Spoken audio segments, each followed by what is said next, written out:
pick up the bugs. Yeah. So Team HAQ, they want to see everything else. Now that they've seen the export, now they have a better chance at understanding what kind of jungler that they want.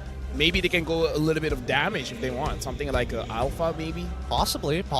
I think the Alpha might be probably still about rats, but just saying. Yeah, that's the thing. The Alpha might be a little hard. It does require Alpha to walk into the range of the Feather Airstrike before he can get the Spear of Alpha off to cancel it out. Moskov can push him away. I think this is going to be an Akai angle. Yeah, I feel like Akai is the safest here. It's the safest. It's a lot of disruption. It can potentially punish this Grok if he loses his power of nature. You don't take too much damage from Export. You can kind of like weave in and out of the fight, which is the most important thing. But no, they go for the damage option. Okay. I mean, I'm Janus for a reason, man. That's true. That's true. Looks like Janus has been doing a lot of homework in these past 2 weeks to prepare for the playoffs. Alpha, this will be interesting, because that means they can only move forward. Well, seeing how this is happening as well here, I feel like Team HAQ is in a prime position to abuse the fact that Alpha, once level 4, level 8, he's gonna be unkillable unless they have early endurances. Yeah, I feel like the only thing that Team HAQ, they have a very clear window where they can attack non-stop. Because at one point, especially at level 12, the cooldown for the Spear of Alpha is non-existent. And then the moment that the Natan gets the Holy Crystal, it's going to be much faster than the Parsa. So the mid-game for Team HAQ is so strong. Like, it's ugly how strong it is. Yes. Well, let's see how they're going to be doing this here, because now it is going to be a do or die for both these teams. Game 1 of this best of 5 series here in MBSJ. This is going to be Team HAQ going up against RSG Malaysia for the title. All right, let's see how they're going to play this out. Because again, these early resources are extremely limited, but it's kind of up for Team HAQ to just be the more proactive one, to look for that early snowball. And even for Stoem, faking it out, making it real difficult for Noir to pinpoint where exactly they started. He's already seen that orange buff, so he knows.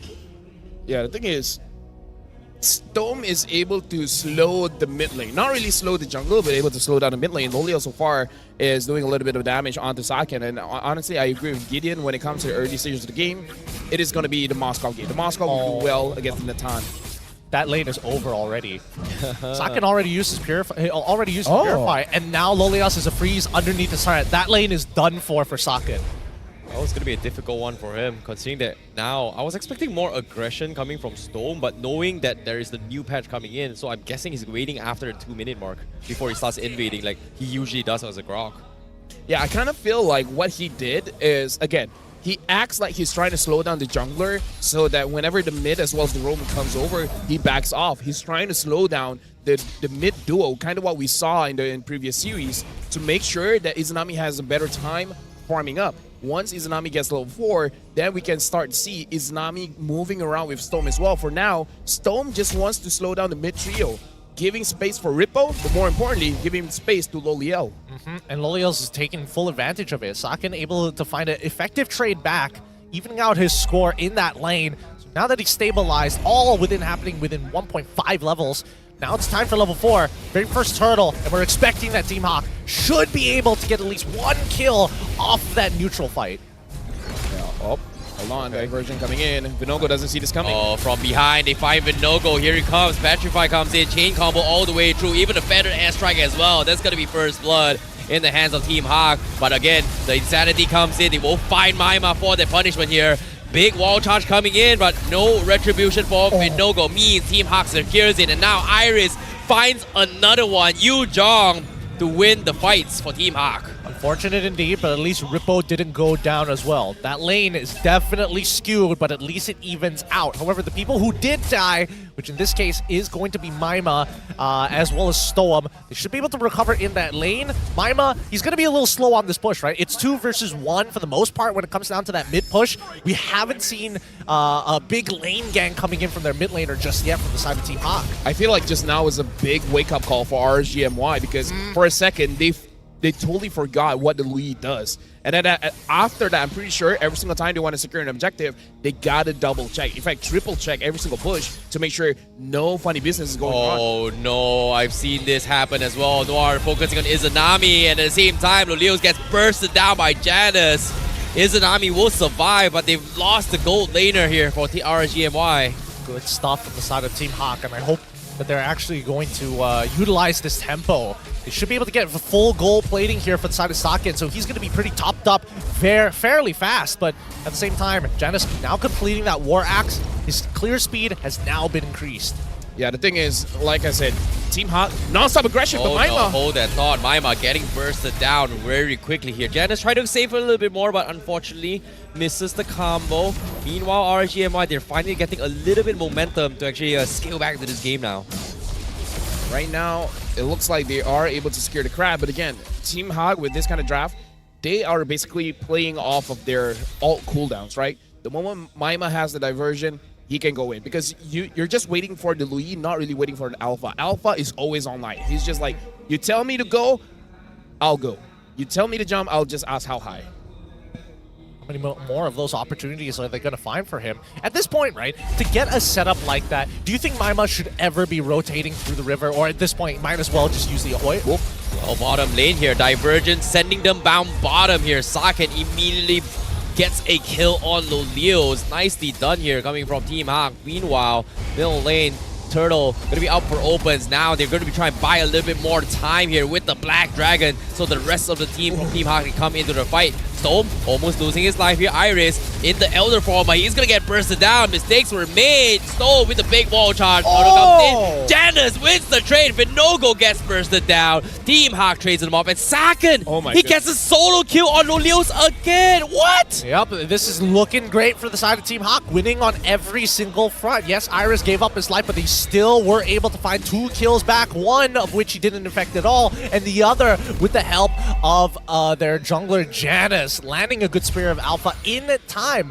For the most part, we've seen how these ganks have been pulled off, and it feels like RSGMY just a little unattentative. Right now, RSGMY, they got to stop the bleeding somehow, because 4,000 gold in 5 minutes, that's a lot. That is too much. That is a 1 item difference, right? And then looking at the gold difference here, roughly double of almost everyone. No, mostly just Saken and Lolio. So they gotta stop the bleeding somehow, and it's very difficult to do, knowing that Maima could be at anywhere, at any part of the map, and then the Alpha, even just by himself, can dish out the damage. But at this point, because Saken has won, and he has over 2,000 gold over Lolio, he can start joining these fights because he already has.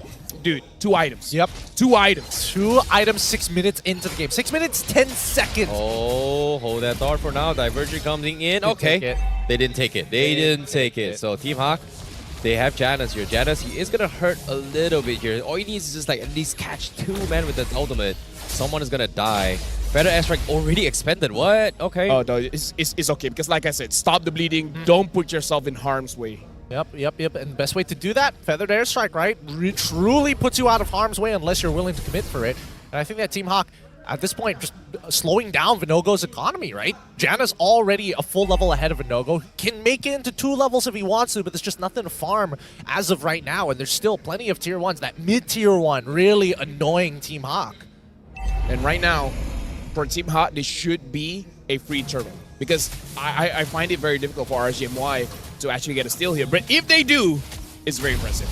Oh, they have to do something now. Divergent down bottom. Conceal play. Looking for the catch. Noir missing the flicker. Black Dragon going to be zoning them off. They secure the turtle. But all those flashy moves only for a turtle. And RSGMY not committing. Is there any consideration to actually go for the next time the Lord or the turtle spawns to actually TP into the lane itself, right? Lane bush, and then after that go conceal to try for this flank. For RSG or for Team HAQ? For Team HAQ. Oh, for Team HAQ, they could make any play right now. But to be fair, they kind of don't have to because they're at a point where they can force things out without really relying on it. Oh, hold that thought because Storm now from behind with the wall charge. He's going to try and stop Janus here. They do find Vinogo instead, getting completely bursted down. And RSGMY not even retaliating this fight. And somehow Team HAQ is just snowballing even harder now. 5.6k, almost 6k. And RSGMY can't seem to do anything at this stage. The thing is, you can't front-to-front team fight against Team HAQ. They have a Louis, they have an Alpha. And they even have an Atan with the second skill. He can jumble you up. So there's really no way for you to start a fight from the front. They got to find flank angles at this point. And with this kind of draft, it's actually not easy for you to find those flank angles. It's really not. I think the only way they take a front to back is if Maima, Noir, and Janus just all happen to be in one spot, right? They're all lined up together. They all get hit by the initial engage coming in from Stoem, and then maybe something could happen. But at this point of time, a 6.6k lead is pretty significant, right? For RSGMY members, it means that Izanami is going to be very, very late on that Holy Crystal. Yep, Divergent comes in, does scout out the members, but again, not committing to the play, and because of this, RSGMY, they saw that, they were like so afraid, and that split second backing off means that it's secure tier 2 up top. Right now, honestly, with the draft that RSGMY have, this is a very difficult position to be in, man. Like, you don't have a lot of outs for this one. The only thing is, maybe Loliel gets 3 items, gets a good Spear of Destruction onto Saken or Maima, and then he can try to 1v5, but it's easier said than done, because for him to get to those kind of items, it's not gonna be good. And Saken now having the Holy Crystal, the front line is not gonna be a front line. Yeah, they're gonna melt so quick unless Saken makes like a significant mistake here. Oh, Noir now going for the flicker play, and Iris from under as well going for the black. They're gonna zone them off, and guess what? Objective is key, and Team HAQ secures the lot because of this play. But Divergent up top here, well, looks like they're going for efficient farming for Saken. Yeah, just managing the wave, because at this point, you don't have to really do anything fancy, right? 7,000 gold lead. Saken already hit his power spike. Don't need to make any risky moves. Yeah. You don't have to take fights that you don't have to take, because at this point, it's on RSGMY. It's not on Team HAQ, right? Team HAQ can just walk, attack, and then RSGMY, they're the one that has to respond. That's a good point here. Let's see what are the main conditions, right? Feathered Airstrike, Wild Charge. Those are the big ultimates that we're waiting to see. Well, in this case, are they going to be able to set this up though? With the Lord collapsing really soon, Team HAQ, they will have the Black Dragon soon up on Iris. And once that's up, RSGMY has to find a way to stop this. I think this should be like a guaranteed inhibitor, right? Like, they've got the resources to fight for it if necessary. Yep, concealed play comes in. Janus, you know, they do bait out the Feathered Airstrike for now, but the Lord is still standing relatively healthy. Saken looking for the play. Oh, Noir tries to go for dive as well. Same goes for Janus. They try to go to collapse. No-go. Getting bursted down. Eventually gets taken down by Maima. They take the tier 1 and they get a free B. 5 men alive for HAQ, and RSGMY got hit and got ran over. If I was RSGMY, I would think of game number 2.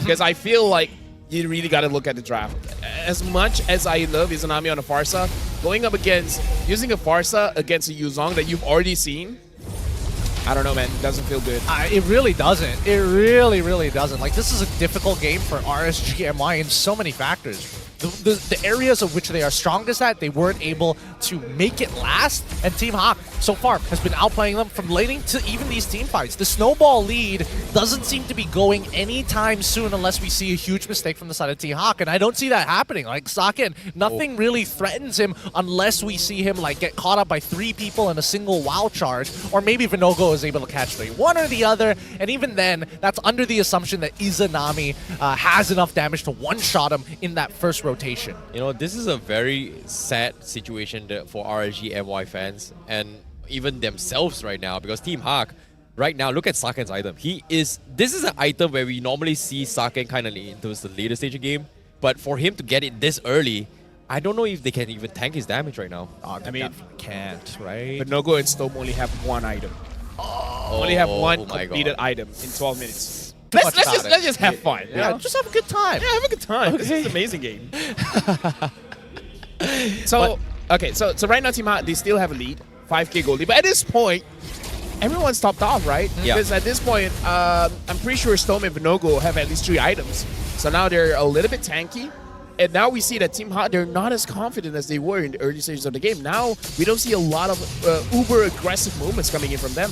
I mean, to be fair, Team HAQ is not known for like being uber aggressive. They know how to chase down kills. They generally have a shape of the fight that they have in mind before they go in. But the big problem now is that they've been punished for their hesitancy. You gave us so many opportunities to actually hold out our high ground defense, and now you're going to have to pay the price. Yeah, and on top of it all, they bought enough time to get immortalities up on Repo as well as I think Izanami has one, Vinogo has one as well, so that's gonna be a little bit of a big problem here. Team HAQ drops it out here, made a little bit of mistake. Fighter airstrike comes in, Izanami forced to cancel immediately because of the Black Dragon. Iris still looking to try and peel against RSG, but no value at all. But Luleo's from the sides, he's gonna get caught up. Purify comes in, it's again. No! The wall charge from Storm stops them all, and now Team HAQ, they're losing too much health. They need to run 1 HP survival, and same can be said for Repo.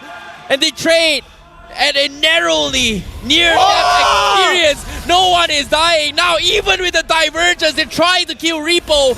No one has died. Everyone almost dying here. 5 men alive for all 2 teams. Wow. What a fine line. What a fine line that was in RSG. They're not done with it just yet, right? Even concealing back to regain the position lost against Team HAQ, especially with the Lord already up. What a fight that was. And it looks like he's going to continue because the Lord is restarting because no one died. Okay. And now they got Repo. Take 2, no battle spells up on Immortality, on Loleo's, but Repo now going to be dived on. Iris looking for the finish, going to get a kill. I was dead! The back lines as well. Loleo's finds Maima, but no, actually Maima survived and he's going to make a run for it. He actually diverged out of there. But now the Lord comes in, Saken secures the Lord. And interesting now, Loleo is stranded. 4v1, can he survive? No, he cannot. Saken gets the kill. Team HAQ, they will survive. And guess what? What an outplay from Maima. Excuse me, what happened? Yeah, I mean, Lolios almost made the super play of a lifetime there. Maima diverged into the into RSGMY's purple buff. Dude, I mean, like, Maima, like, I think he used all of his luck in that one play. Yeah, he did. He really did, because Team HAQ are now running down with the Lord to close out this game. No more third chances. Well, Storm now losing his life fairly quickly. Loleo's 20 seconds on the sidelines. Vinogo trying to clear off the minions, but it's not good enough. Team HAQ takes Game 1 with a series of jabs, but eventually Team HAQ, that has been dominating, will be the ones to be ahead in this game. Nicely done by Team HAQ here. What a game this was. Draft definitely looking weird from the side of RSG, but they still hold on for as long as they possibly could until they could not. I mean, with a quote-unquote bad draft, they did that well. I feel like Team HAQ, they gotta be careful, man, because if RSG comes in with a more better draft coming in for game number 2,